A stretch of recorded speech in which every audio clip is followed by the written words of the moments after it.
Buenas noches. ¿Cómo se llama usted? Mi nombre es María Quispe. ¿Y cuántos años tiene usted? Tengo 83 años, pero en mi pueblo no siempre sabíamos exactamente la edad. ¿De dónde viene usted? De las alturas.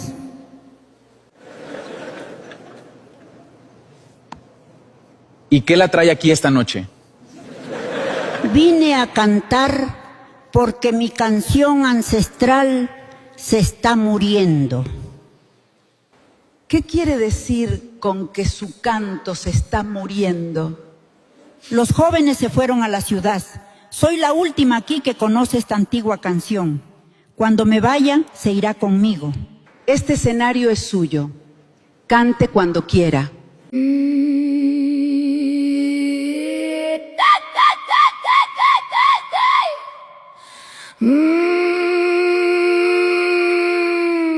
Pachamamam, Kay Pachapi, Madre Tierra, aquí estoy. Guayrampimun, viento viene, llevando lo que ya no volverá.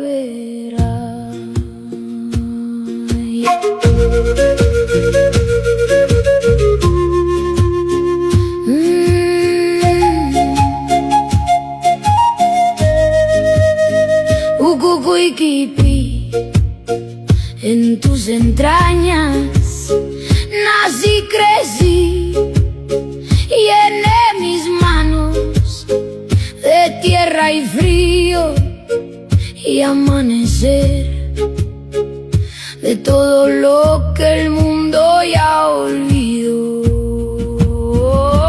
Ay, mamaya, ay, mamaya, ¿quién cantará cuando yo me vaya? Ay, mamaya, este canto busca a quien lo cuide ya.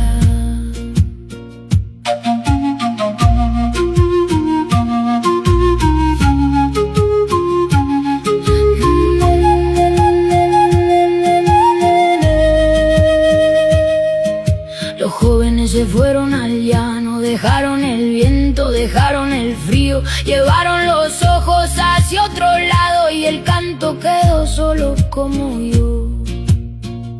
Pero hoy lo traigo desde las alturas, lo traigo en la voz que me queda entera, para que alguien lo guarde en su pecho y no deje que muera con la tierra. Ay, mamaya, ay, mamaya, ¿quién cantará cuando yo me vaya? Ay, mamaya, este canto busca a quien lo cuide ya. Ay, ay, ay, ay, ay, Pincani, aquí estoy. Ay, Pincani, todavía. Ay, Pincani, todavía.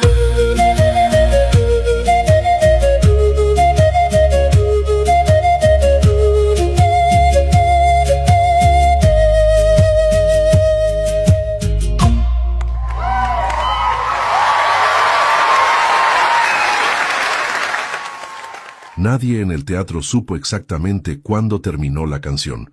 No fue un final abrupto, ni un cierre grandioso. Fue como cuando el viento de las montañas se calma de repente y uno solo se da cuenta del silencio, cuando ya está completamente rodeado de él.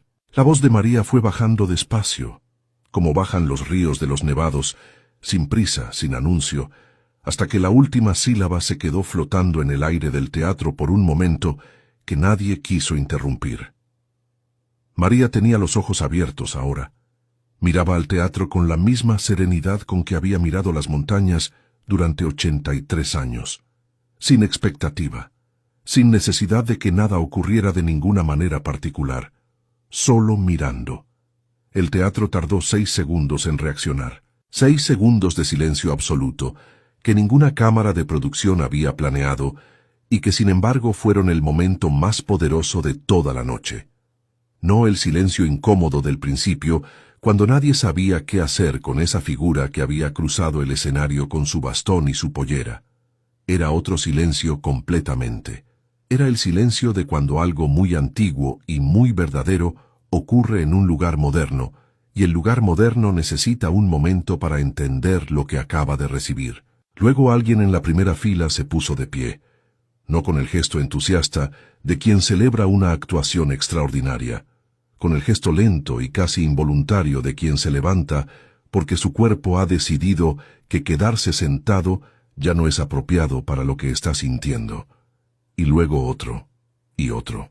Y en menos de 10 segundos, el teatro entero estaba de pie con un sonido de aplausos que no era el sonido habitual de ese programa, no el aplauso rítmico y calculado de la televisión, sino algo más parecido al sonido de mucha gente diciendo al mismo tiempo algo que no tiene palabras exactas en ningún idioma, pero que todos entienden cuando lo sienten. María recibió esa ovación con el bastón en la mano y los ojos recorriendo el teatro despacio, fila por fila, como si estuviera contando algo o memorizando algo para llevárselo de vuelta a las alturas. No era sorpresa lo que había en su mirada. Era algo más parecido a la confirmación de algo que ella ya sabía, pero que necesitaba que el mundo también supiera. Rodrigo Vega estaba de pie detrás de la mesa. No lo había decidido. Se había levantado solo, con ese mismo movimiento involuntario de la primera fila, y ahora aplaudía con una expresión que no era ninguna de las que solía tener en ese programa. Era la expresión de alguien que acaba de entender algo que no sabía que no entendía. Algo sobre la antigüedad de las cosas.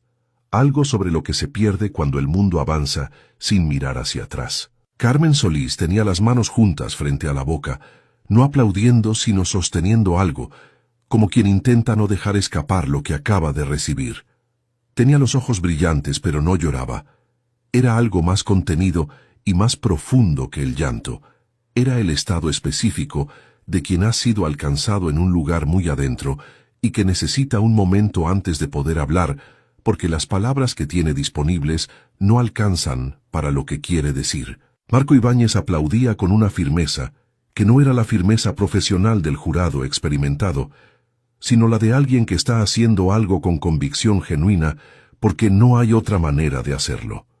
El teatro siguió de pie durante mucho tiempo. María esperó, con la paciencia de siempre, con la paciencia de quien ha esperado que amanezca miles de veces y sabe que las cosas llegan cuando tienen que llegar y que apresurarse no sirve de nada. Cuando los aplausos comenzaron a calmarse, fue Carmen quien habló primero. Su voz salió con una textura diferente a todas las que había usado esa noche. No la voz profesional de la jurada, no la voz suave y cuidadosa con que había intentado comunicarse con María desde el principio. Era la voz de alguien que está siendo completamente honesta porque ya no tiene energía para hacer otra cosa. María, dijo, ¿puede decirme algo? ¿Entiende lo que acaba de hacer aquí esta noche? La anciana la miró. Cantar, respondió simplemente, lo mismo que hago en las montañas, solo que aquí hay más gente. El teatro respondió con una carcajada cálida que era también un abrazo colectivo, el tipo de risa que no se ríe de algo, sino con algo, con alguien, con esa mujer que después de haber paralizado a cientos de personas con su voz, respondía con la misma sencillez de siempre, como si lo que acababa de ocurrir fuera lo más natural del mundo, que para ella quizás lo era. Rodrigo tomó el micrófono. Lo hizo despacio, con una deliberación que no era habitual en él. Normalmente, sus palabras en ese programa salían rápidas y seguras, con el tono de quien sabe lo que quiere decir antes de decirlo. Esta vez no. Esta vez buscó las palabras como quien busca algo en la oscuridad, sabiendo que está ahí pero sin saber exactamente dónde. María, dijo finalmente, yo no entendí todas las palabras de lo que cantó. Hizo una pausa, pero entendí todo lo que dijo. Y eso es lo más extraño y lo más hermoso que me ha pasado en este escenario desde que estoy aquí. La anciana lo miró con esos ojos oscuros y completamente alertas. Asintió una vez. El quechua es así, dijo. Se entiende aunque no se sepa, porque viene de antes de las palabras. El teatro no supo exactamente cómo responder a eso. Hubo un momento de silencio breve, el silencio específico de cuando algo demasiado verdadero es dicho en voz alta y el aire necesita un segundo para acomodarlo. Luego los aplausos volvieron, más suaves esta vez, como aplausos de acuerdo, como la manera que tiene mucha gente de decir sí al mismo tiempo, sin ponerse de acuerdo. Marco tomó el micrófono con una voz que tardó en encontrar su firmeza habitual. María dijo, en este programa hemos escuchado muchas voces, voces entrenadas durante años, voces que han recorrido el mundo, voces que han ganado premios y llenado estadios. Hizo una pausa larga. Pero esta noche escuchamos algo que ninguna de esas voces puede tener todavía. Escuchamos el tiempo. Escuchamos lo que suena cuando alguien carga dentro de sí una tradición de siglos y la abre frente a nosotros sin pedirle nada a cambio. María escuchó todo eso con la misma calma de siempre. Cuando Marco terminó, ella asintió levemente, como reconociendo algo que ya sabía pero que no estaba mal escuchar, dicho en voz alta por alguien más. Carmen se limpió los ojos con discreción. Luego miró a sus colegas y luego a María y luego a las cámaras, con la expresión de alguien que ha tomado una decisión. María, dijo, este programa tiene reglas, reglas sobre formatos y categorías y lo que se considera talento en el contexto de un show de televisión. Hizo una pausa. Esta noche esas reglas van a esperar, porque lo que usted trajo aquí no cabe en ninguna categoría que este programa haya definido antes. No es un talento, es un patrimonio. Y los patrimonios no se juzgan, se protegen. Este escenario es suyo cuando quiera volver, sin condiciones, sin formatos, sin reglas. El teatro respondió con una ovación que fue distinta a todas las anteriores. No la ovación de la sorpresa, ni la del reconocimiento, ni la del alivio. Era la ovación de cuando algo justo ocurre en un lugar público, y todos los presentes lo reconocen como justo al mismo tiempo. María asintió una vez, con la economía de gestos de quien no necesita más para aceptar lo que se le ofrece con sinceridad. Gracias, dijo en español. Y luego dijo algo más en quechua que ninguno de los presentes entendió, pero que sonó como una despedida y como una bendición al mismo tiempo, como esas palabras que existen en algunos idiomas para decir varias cosas importantes con muy pocas sílabas porque las personas que las inventaron sabían que a veces el tiempo es corto y hay que decir todo lo que importa de una sola vez. Luego tomó su bastón con las dos manos y con la misma lentitud tranquila con que había entrado, comenzó a caminar hacia el lateral del escenario. El teatro la vio irse en silencio. No el silencio del principio, el de la confusión y la incomodidad, el silencio respetuoso de quien sabe que está viendo algo que merece ser visto hasta el final. Cada paso de María sobre el escenario con el bastón, golpeando el suelo con ese sonido específico, que no encajaba con ningún sonido de ese lugar, pero que esa noche había encontrado su lugar ahí. Antes de desaparecer en el lateral, María se detuvo, se volvió hacia el teatro, y levantó el bastón una vez, brevemente, con un gesto que en las montañas significaba algo que no tiene traducción exacta al español, pero que todos en ese teatro entendieron de todas formas porque hay gestos que van más allá de los idiomas y de las culturas, y que llegan directamente a ese lugar en el que todos los seres humanos son iguales independientemente de dónde vengan y en qué lengua sueñen. Luego se fue, y el teatro quedó con ese silencio otra vez, pero completamente distinto a todos los anteriores. Esa noche las redes se llenaron de fragmentos del momento, no por el equipo de producción del programa, sino por el público, que había grabado con los teléfonos que nadie había sacado durante la canción, porque nadie había querido perderse ni un segundo de ella mirando una pantalla, pero que habían sacado después, durante los aplausos, durante las palabras de los jurados, durante el momento en que María se volvió antes de irse y levantó el bastón. El video que más se compartió no era el de la canción completa ni el de los aplausos finales. Era un video de 12 segundos que alguien había grabado desde un ángulo lateral del teatro. 12 segundos que mostraban a María de espaldas caminando hacia el lateral del escenario, mientras el teatro entero de pie la despedía en silencio. Solo su figura pequeña y su bastón y su pollera azul y su aguayu de colores moviéndose con cada paso. Y el sonido de fondo de cientos de personas completamente quietas, viendo irse algo que no sabían que necesitaban ver. La descripción que alguien le puso decía esto: 83 años cargando un canto que nadie quería aprender. Esta noche, el mundo entero lo escuchó. Ya no está sola.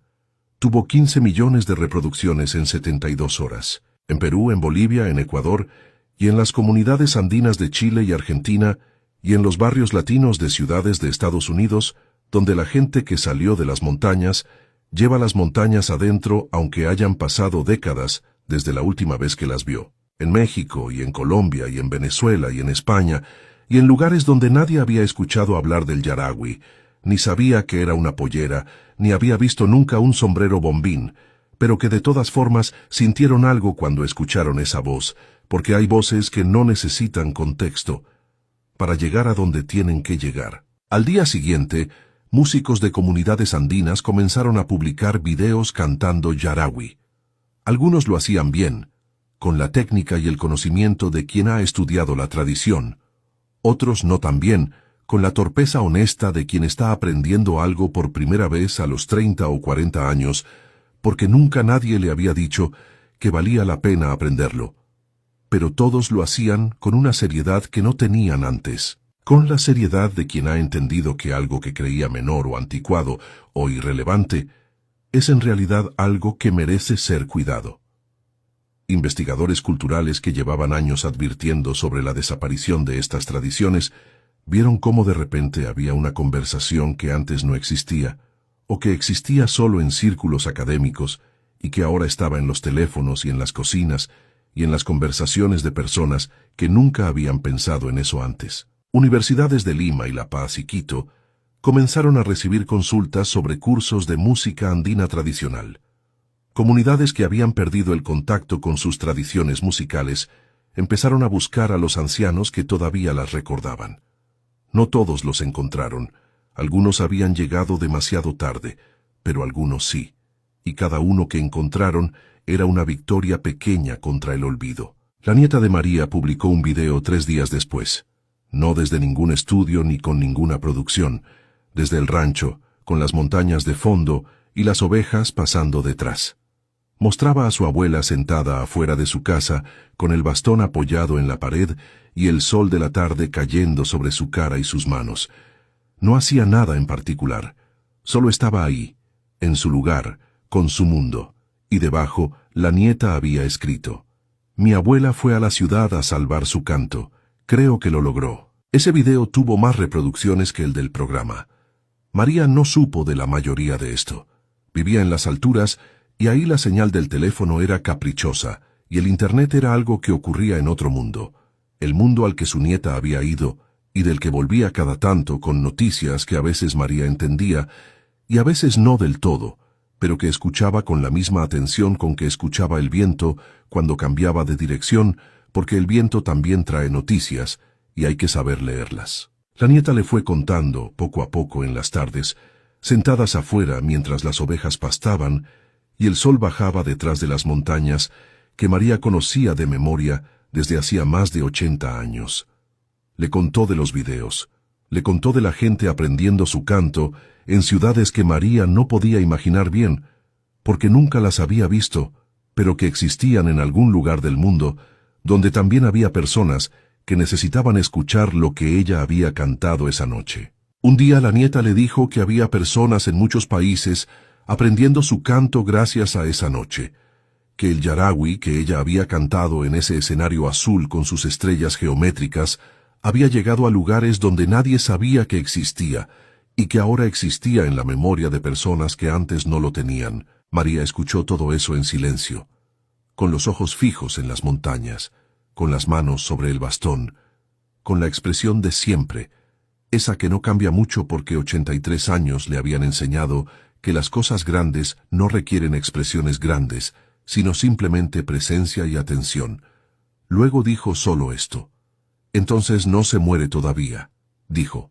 Bien. Y siguió mirando las montañas, con la calma de siempre, con la calma de quien sabe que hizo lo que tenía que hacer y que ahora le toca al mundo hacer lo suyo, con la calma de las personas que entienden que su trabajo era plantar algo y que lo plantado, y que lo que crece después ya no depende de ellas sino de la tierra y del agua y del tiempo y de todos los que vengan después y decidan cuidarlo o no. Las ovejas pastaban, el sol bajaba, el viento de las alturas traía ese olor específico que solo existe a esa altura y que María había respirado todos los días de su vida sin que nunca dejara de ser exactamente lo que era.